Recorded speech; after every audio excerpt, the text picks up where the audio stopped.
So the optionality and mutation of this company is this number 40. It's 40 industries. They are supporting 40 industries already.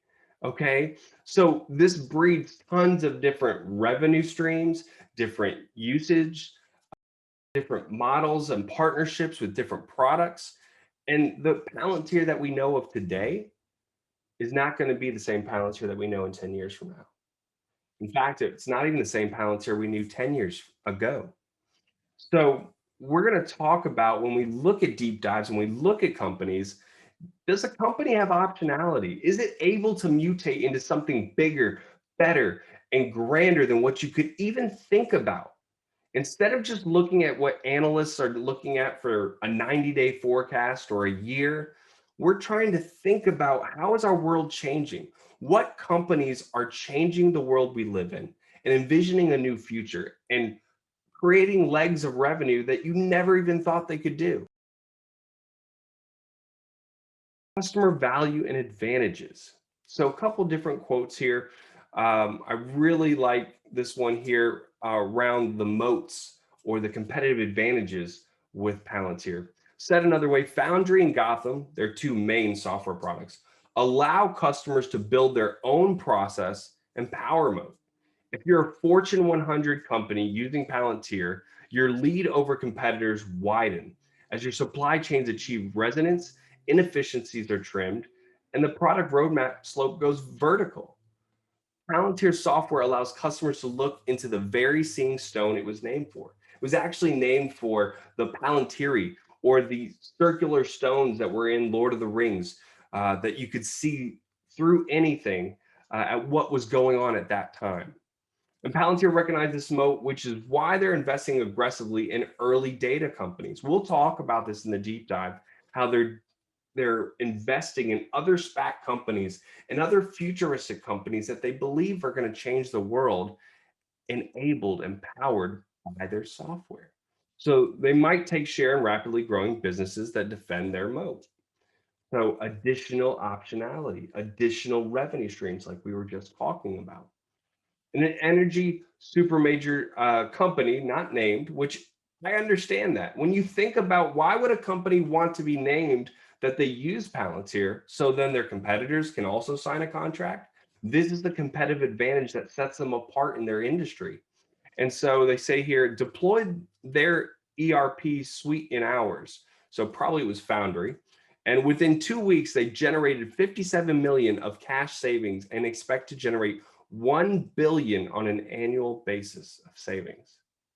Imagine being that IT director or that CFO who's able to go to the CEO and say, we're going to save $1 billion a year by adopting this technology.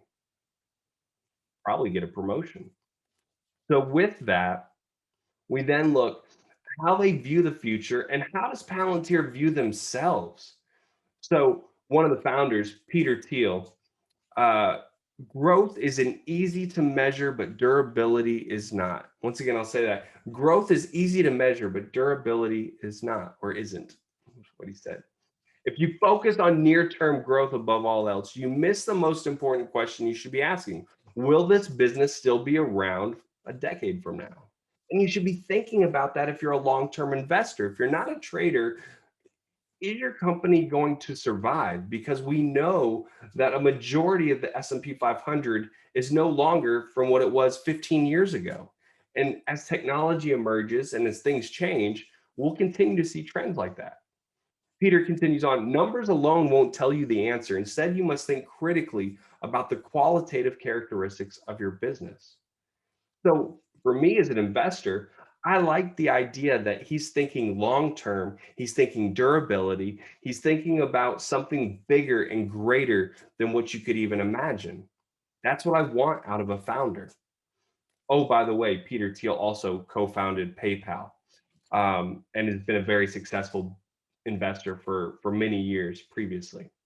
So in addition, there are no competitors that have the sweeping data analytic offerings Palantir does. This means customers who are not using Palantir are burdened with licensing fees from dozens of separate companies whose software oftentimes doesn't communicate with each other.